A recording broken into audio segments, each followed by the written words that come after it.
Hey, mother lovers, this is Tony from the editing room. Just wanted to make a heads up that this is part one out of a two-part series.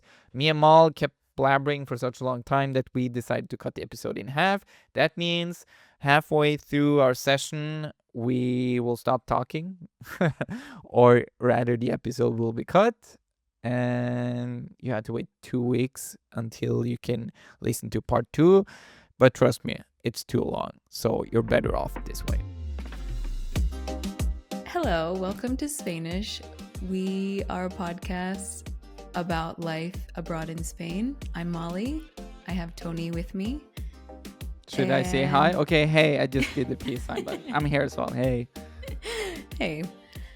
And thank you for listening. That's it. Wow, you really outdid yourself with that intro, Mal. It's okay. It's efficient. We gave context Yes. and they know who we are. How's it going, Tony? It is going well.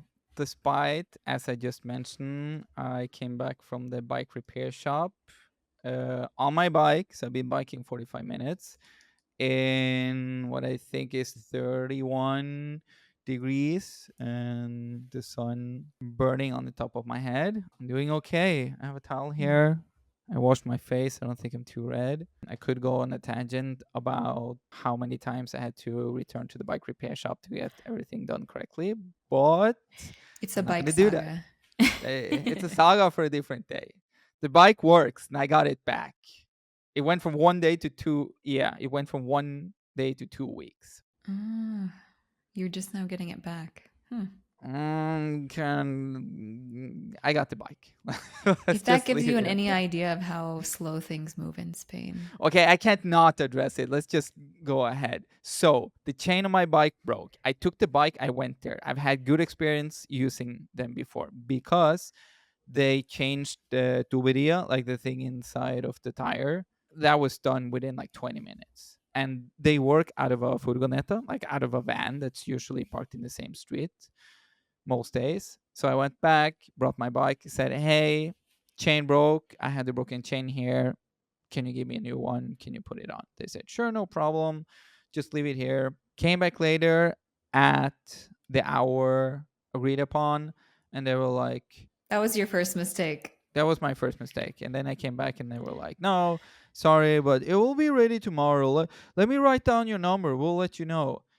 And they wrote down, no, it was going to be ready the same evening. But I gave them my WhatsApp and they never wrote me. So I was like, okay, I guess they finished and forgot to tell me.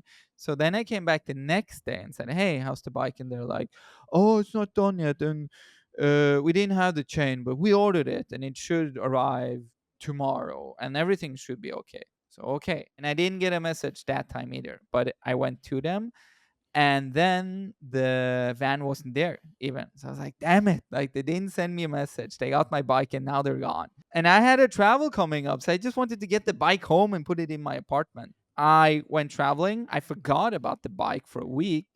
And then all of a sudden thought, oh, shit, I gotta write them, see what's up. After a while, they contact me back. This is the short version, by the way. And they're like, I promise you, this is a short version.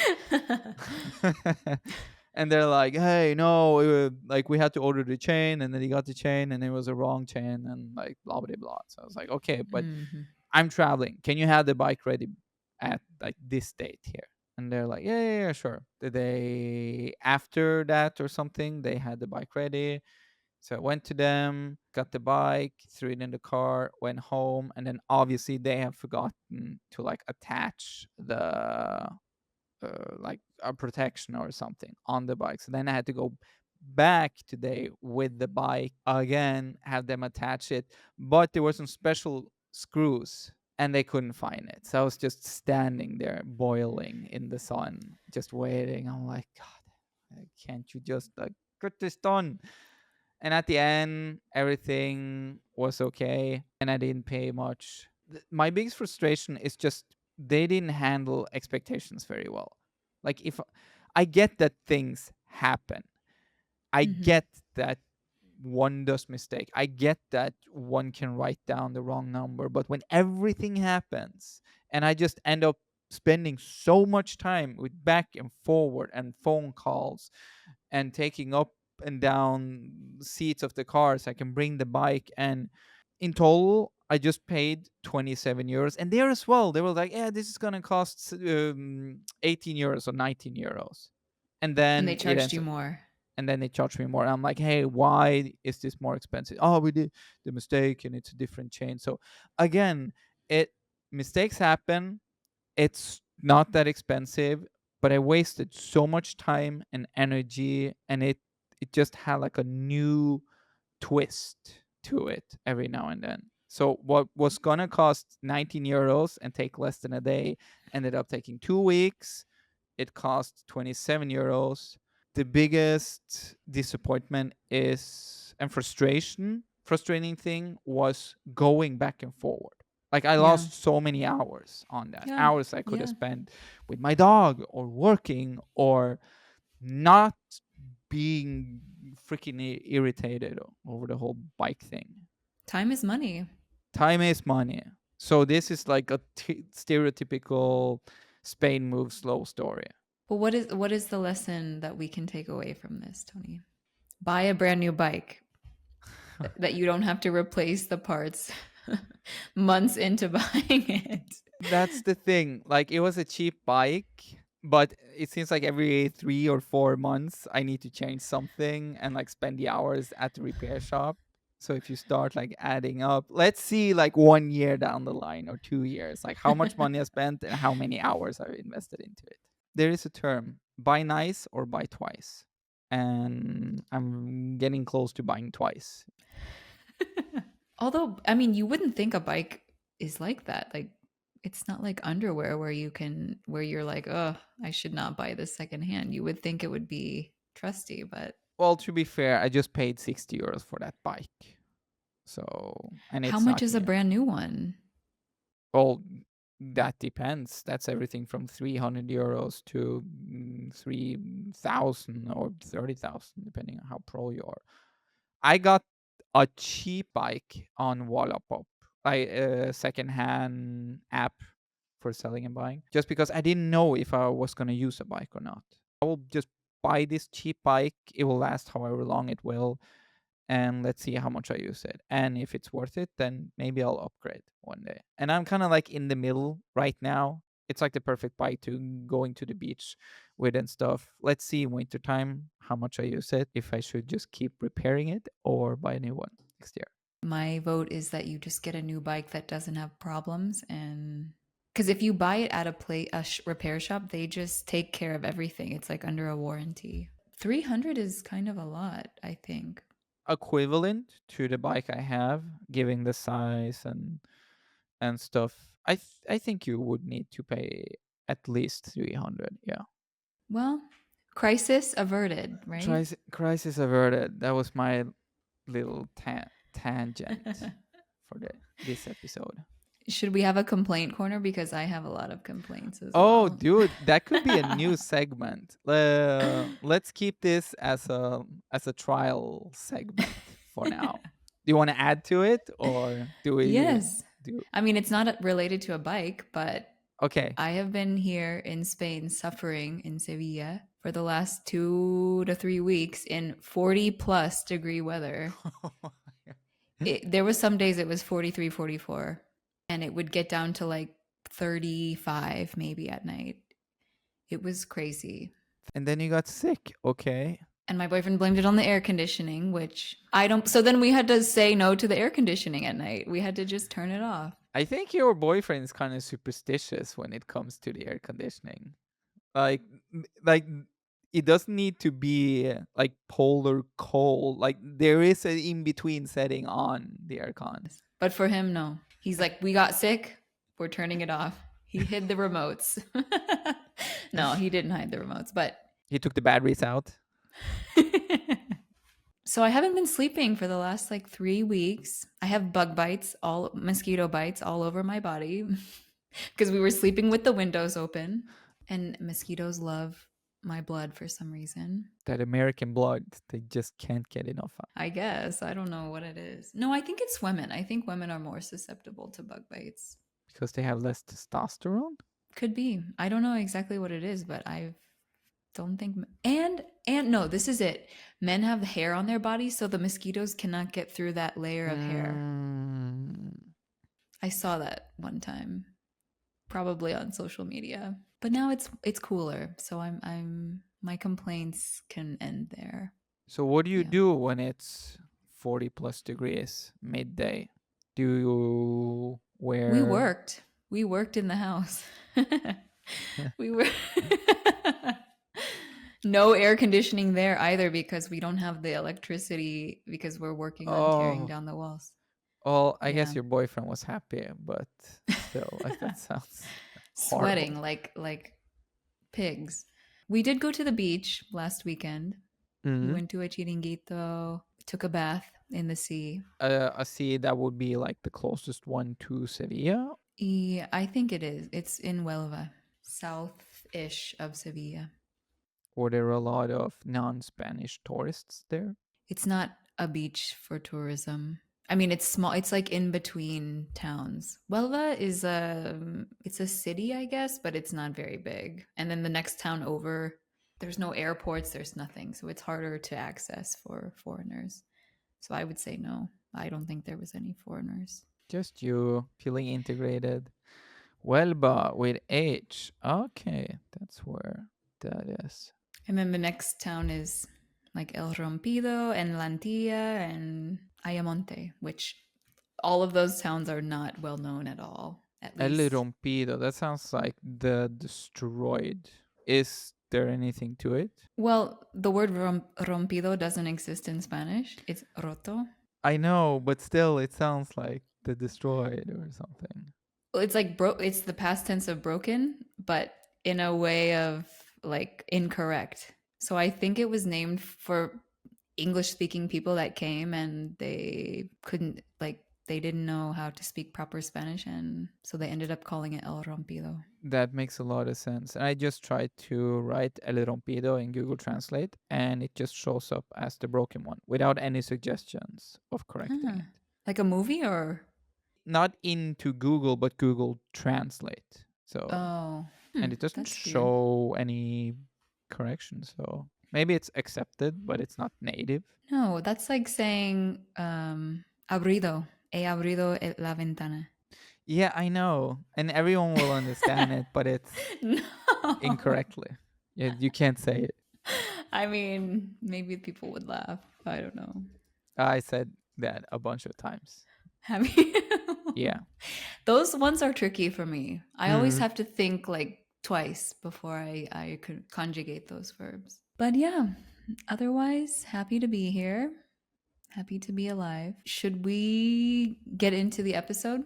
I can quickly mention that I went to Norway for a week and a half. I started an online course, but the first week of the semester I need to show up at university. So I was just a student in a classroom, which is kind of fun. You're 37 years old, but you're there as a young student, and you kind of get accepted, and you go do some social stuff with them. So it's like this weird but fun Twilight experience. The week after, this was at a university in a city called Notodden, well, small town outside of Oslo. Then I went into Oslo, met up with a few friends of mine who flew up from Alicante to Oslo. And I just got to spend a weekend in the capital with them, being a tourist myself because I don't know the city that well. And I flew down to Spain while they traveled further north, but not north north, to a city called Bergen and to a fjord named Flom, which is like really famous for come see this fjord, come on this boat, Mm. do things. So, They went without you. like they Oh, offered okay. me to come with them, but I already spent 1 week in Notodden at university, and then a long weekend in Oslo, and I was just ready to come down to Polly, my dog, and like keep going with the studies and work. Yeah, life like day to day was calling. So, and even though it was really nice weather in Norway, it was a bit more fresquito. It was a bit colder there than here. So I really enjoyed that. But I have air cons. I can't complain too much. We're always complaining about the weather, so But we can get into the episode. Do you want to give a short teaser what we're gonna do before we mention the wow? Yes. So today we are going to continue the Reddit stories. I have chosen a few from the subreddit, I think you call it. Well, there's a few, but there's one that's really great called Ask Spain. Mhm. We'll just read some of the stories and the comments and see if we have anything interesting to say about them. Yeah, you listeners, this is your fault. You never wrote us any experiences, no emails, no messages, and this was the second best thing. Dive into Reddit and find some fun stories to dissect. Anonymous stories. I think that's why people just feel like they can say whatever they want because their name, their photo, their name can be completely hidden. Ooh, once our podcast gets big, maybe we can get a subreddit and have people anonymously submit stories, comments, etc. Maybe we should just start it. I don't even know how to start a thing, but we'll We'll look Google into it that. or ask Chad. We will find a way. That's what we're going to do. We're going to change things up with our episode, and we hope you like it. So, Tony, what is your Spanish wow? So this is a complicated one for me. It's not long, but grammatically, for me, it's kind of like a tongue twister. So bear with me here. I'll do my best. A lot of R's. Well, there's some R's there, but no, that's not the heaviest one. It's more like like grammatically, some words needs to change if you're gonna change the other thing. Let's just dive Just into tell it. me. Yes. Okay. So one example of how you can say this expression would be cuidado con las bromas pesadas que las carga el diablo. And a direct translation, it's so long, I'm just going to dive right into it. You're not Yes, even please. going to get to guess. I got the first part. Okay. It's long. So I'll repeat it. Cuidado con las bromas pesadas que las carga el diablo. In this one, it would mean directly translated, watch out with mean jokes, they can turn against you. So the thing here is that you would change out the thing that you're supposed to be careful about. Like it would be cuidado con X que la carga el diablo. Like, so you put in something there. Like another example would be cuidado con las armas que las carga el diablo. Be careful with guns. They can be deadly if you're not expecting it. Like an equivalent would be play with fire and you'll get burned. Mm-hmm. Okay. Like it's a ticking bomb or what can go wrong will go wrong. But Diablo is devil, right? Or is Yeah, that exactly. The ones I said with the armas. Cuidado con las armas que las carga el diablo. Guns are loaded by the devil. And it's like whatever you're mentioning, it's loaded by the devil.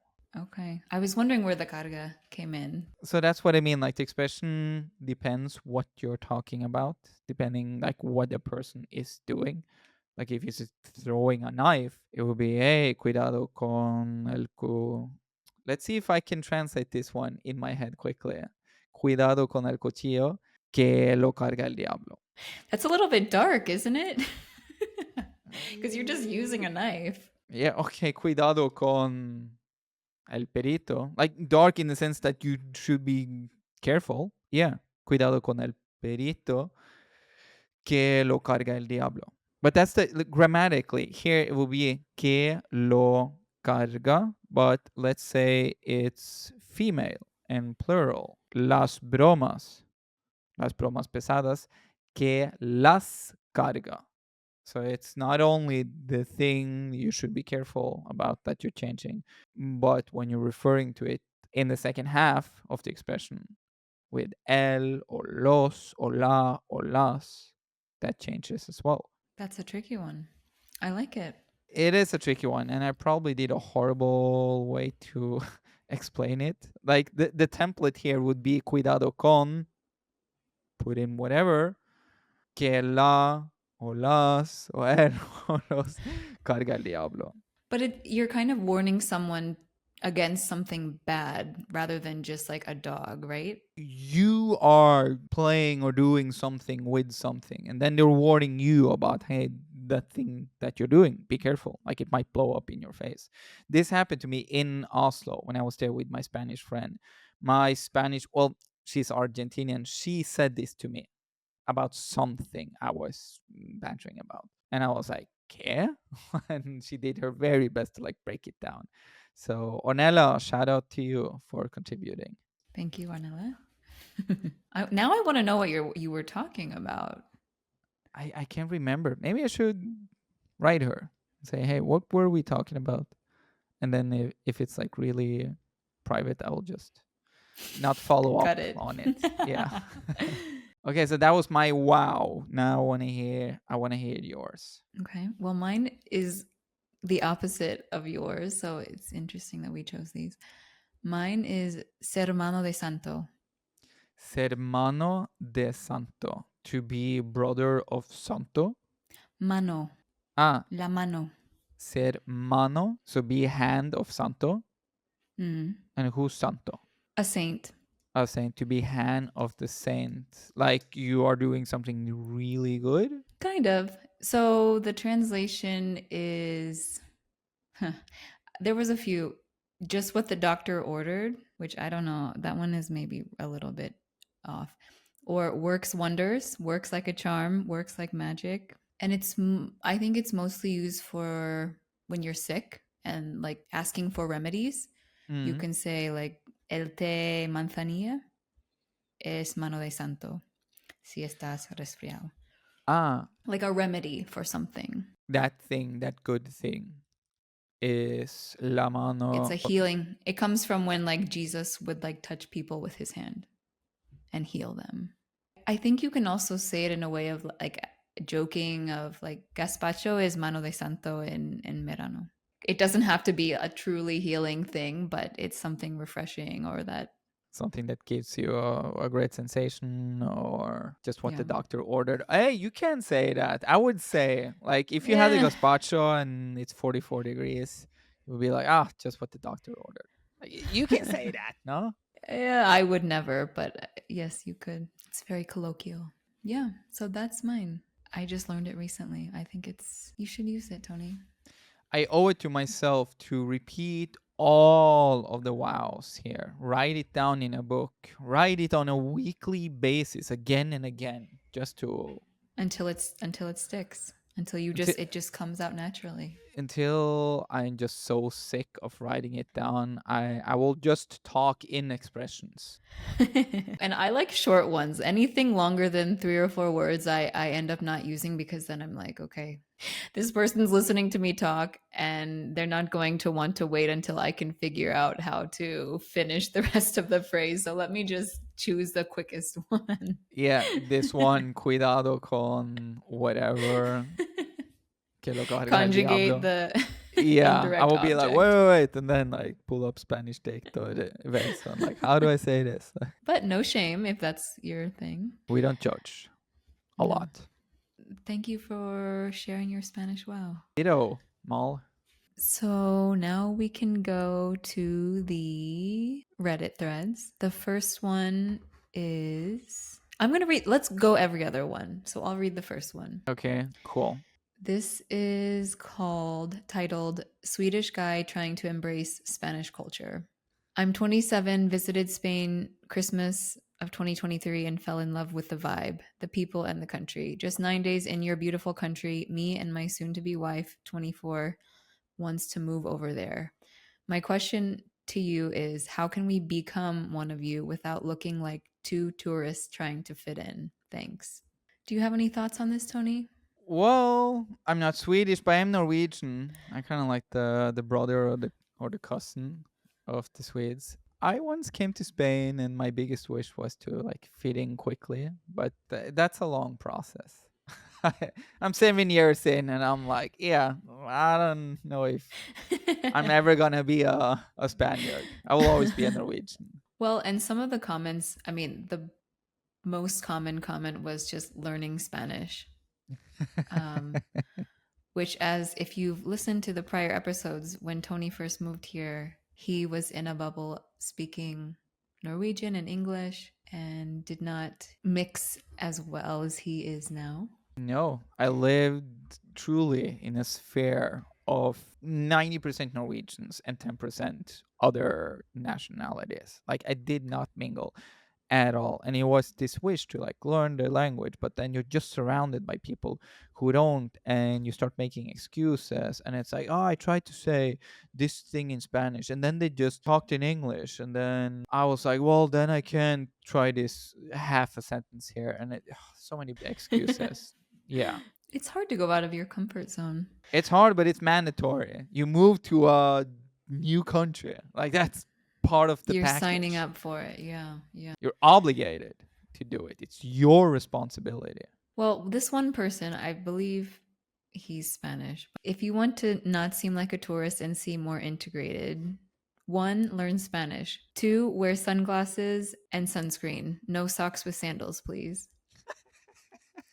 Number three, from my experience with Swedish people, you guys tend to be very anti contact, very, very private and standoffish, and dislike feeding others when they come to visit.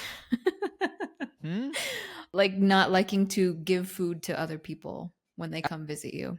Oh yeah, dude. That's the thing. Like in Scandinavian countries, I remember as a kid, I was visiting a friend. I was asked to go home because they were gonna have dinner, and like that's unheard of here in Spain. Like You would never, yeah. they would lock Yeah, you up if you as an adult did that. yeah. Number four, humor is very, very different. I don't think you should change your sense of humor, but being aware your usual jokes probably won't land is helpful. Oof. Number five, learn a casual amount of Spanish history, enough to understand conversations where it is referenced. Same with culture and politics. That's I don't know much about Spanish history, but I mean I I get it with the culture and Yeah, politics. when I moved here, I literally didn't know anything. It's kind of crazy. Like Franco, I had no idea who that was. But it says a lot about me. Like I sitting down and reading something in a book randomly without any like emotional, how to say, pressure. At least previously that was unthinkable. But learning about how things were in Spain through others, at least like the main beats of it, that for me sparked an interest to, okay, let's watch this video or let's look up that fact that we wondered about.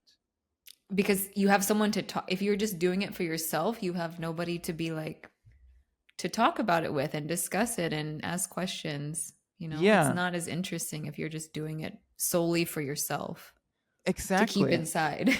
Yeah, like Yeah.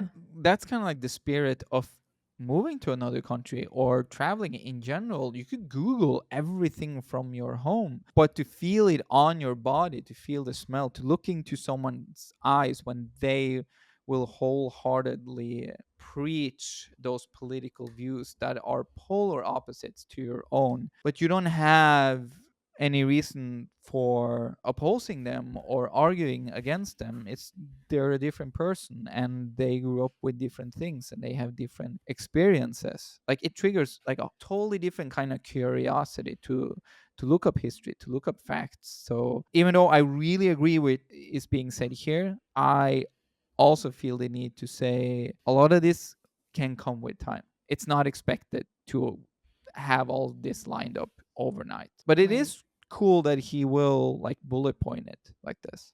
And number six, wait, number six, don't be too enthusiastic about tapas and paella. We like them too, but someone that looks Nordic and is overly excited about them stands out. The food. Yeah, don't be a tryhard. Like it can be authentic when someone feels like that. You can quickly come across as a tryhard. Like it's like, hey, we were not that excited about it, so like let's not exaggerate. It can be a bit postureo almost. I mean, but there's a difference between if you truly like it. I mean, what's the issue with showing that you like it? I guess it's more of a representation of this newly wed feeling with a country and a culture where you will blindly embrace a lot of things, which can be good to like in the process of integrating, but give it a few years and you will get start to get a more nuanced view on things. Like Yeah. it's the difference between vacationing and like learning as much as possible so you can like travel yourself interesting versus creating a day to day. So another comment, a little bit more rude. Mm, Ridículo 9 días y te quiere venir por las vibes, puto guiri. Putugi. Not very nice, but I guess we can also cut that if that's not nice.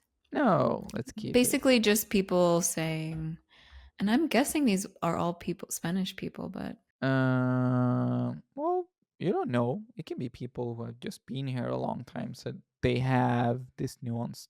another person said, learning Spanish is important, but the volume when speaking is more important. Shout a lot. If in doubt, shout.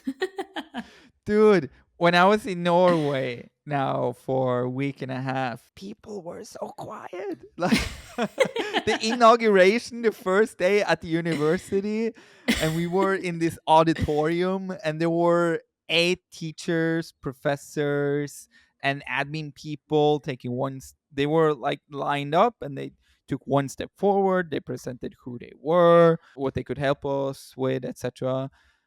And everyone was like, Tony, this because you're not supposed to stand up too much. And I was like, what? Like, Like what? young kids. They were Sorry? young. No, no, no, no. Like people, well, youngish. Like their age ranged from early 30s to early 60s. Oh, okay. And they're just Norwegian people. Just Norwegian people. There was one dude who, like, he spoke clearly, but most of them, they just talk like this. And I'm like, speak up! Like, I can't hear you. You're just so used to the yelling. Yeah. I guess I am. But dude, Norwegians can speak up as well. It's like with every country.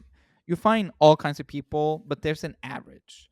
And the average here in this context in Norway, my God, like it was like they were talking at a minus 20 decibel. Well, Shout. That's a good advice. Just shout out.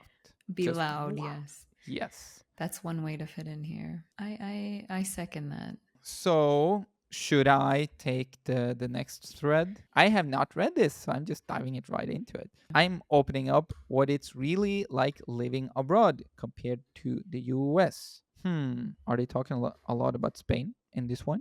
I guess not. Oh, Europe, a lot of Europe. Dude, I feel it is relevant.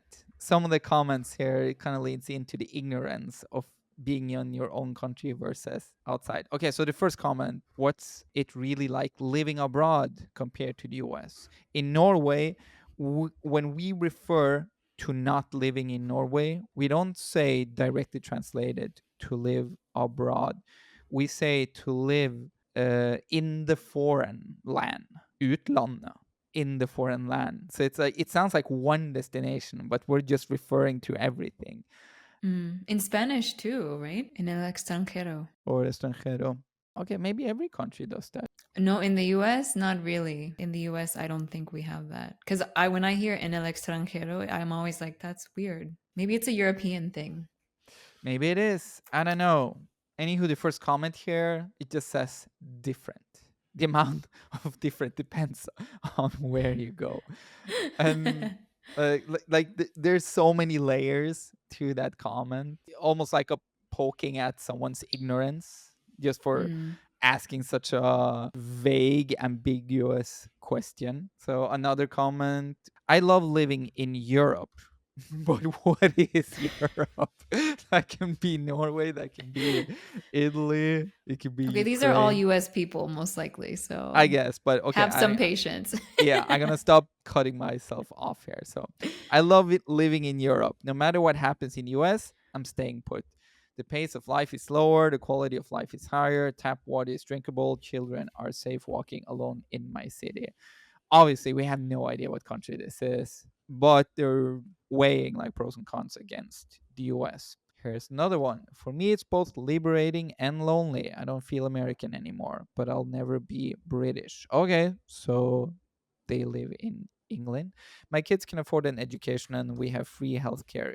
You couldn't pay me to move back to the States. The UK literally saved my life. This leads into a topic we have talked about earlier. You being from the US, here having the option between free healthcare or a health insurance, or using a combo of both, which Hmm. will be a thing in a lot of countries. Norway, there's free healthcare, but there are private alternatives, but it's not very common to use them. I never considered it when I lived in Norway. Like, I nobody in my social circle would even like bring up the question, should I get private healthcare? But Hmm. okay, let's find a comment that's relevant to Spain. David J says, at least here in Spain is much better than the US. Quality of life increased greatly, making Valencia to California comparison, by the way. Okay, so it's a broad comment, but I'm gonna say they probably refer to food, free healthcare, weather, pace of life. And Yeah. another one says, abroad is big and so many variables. I've met Filipinos here in Spain, and they tell me that life in Spain was not as much of a culture shock for them. So I think it also depends on where you come from. Like, as a US citizen moving to the UK, at least you Mhm. have the language. You don't have that issue. I mean, there's different levels of like moving to a place where you don't know the native language is obviously going to be extremely difficult. And context matters. The framework always matters. As you just said, if the language is the same, that compared to moving to somewhere where they don't even use your letters for writing. Mm, Like, it's right. a world of difference. Of course, if you're comparing moving from one US state to another US state versus across the pond, it does feel like a culture shock. I get it. Even in Norway, we're less than 6 million people living there. But moving Mm, from the north to the south, now the framework is just Norway. They will have different expressions because it's different dialects. It will be different paces of life, change of value sets. There are quote unquote culture shocks there as well. How much do we like zoom in on that graph of mhm. moving within your own country versus halfway across the globe? I just want to throw it out there. Like, I have empathy, I have sympathy for people moving far away and having culture shocks despite they can just speaking their native tongue and they get everything, Right. Everything is just, you know how it works. And so they can focus more on other things that we don't very often talk about, which is how does the bureaucracy work in a different country. right. There's no pamphlet for it. There's no like ABC, because what do you compare it to? Right. Yeah.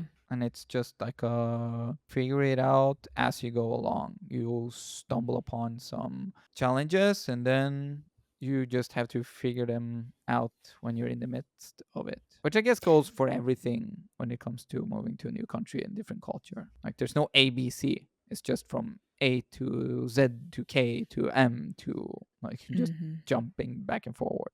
Okay, here's a general Yeah. one. Someone who has lived in different continents. Johnny Coolbreeze says, huge variation. I've lived in Eastern and Western Europe, Central Asia, and Southeast Asia. Everywhere I've lived has had its pros and cons. Some things are incredibly frustrating, but there is nothing I can do but accept them. That hasn't been easy for me. Expectations can also be a don't expect any place to be perfect. The US has gotten so unbelievably expensive and mediocre in a lot of ways. That's been going on for years, but it's accelerated, especially since COVID. Mic drop. Yeah. I would say that is a fair statement. Mhm. I mean, I haven't lived in other continents. That's what happens when you move out. You realize the world is not revolved around you and your country. I want to add to that comment or statement from you and saying once you move from your country to another and you enter this expat sphere very often, either partially or wholeheartedly, you really get a view into other countries in the world. Like, you will talk with other expats who are from other countries. So it's kind of like a ticket into a lot of other places. Going back to what I mentioned about learning about history, geography in a textbook versus chit chatting with this new interesting person you're talking with. You comment that you just moved from one continent to another. That is true, but you know people from other places, and you constantly learn something new about the other side of the world by talking with people, other Yeah. expats. And I don't know if this was the case for you, but when you went to college or university, did you go to university? I guess that's my first question. I went to community college, but online actually.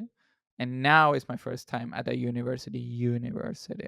Ah, that makes sense, Tony. See, Everything is like I just do like detours. I never go like in a straight straight. line.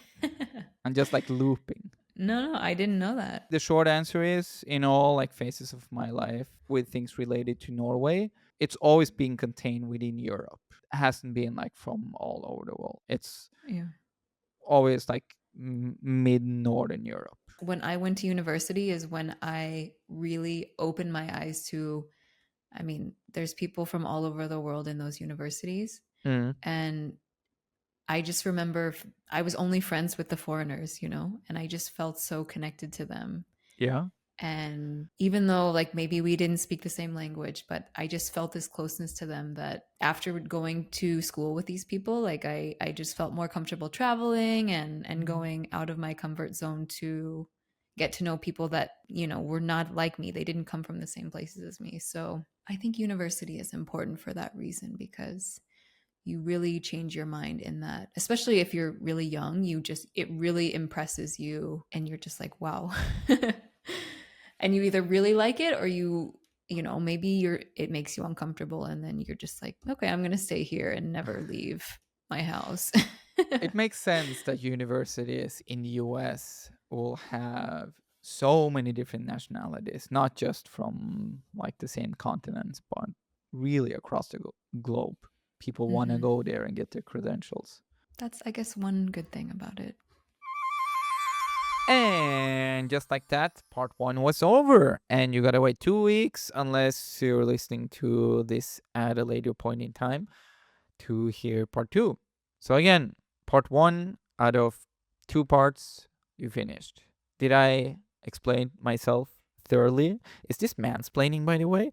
That this is part one out of 2 parts? That's not the mansplaining part, but like explaining why there's 2 parts after I've said it's too long. Well, I did say, like, what if it was 3? At least you won't be waiting for a part 4 or 5. It's just 2 parts. And not to confuse this with episodes, because they are 2. Did I just make it even more complicated? So let me rewind and say part 1 is over, part 2 coming out soon. Cool. Thanks.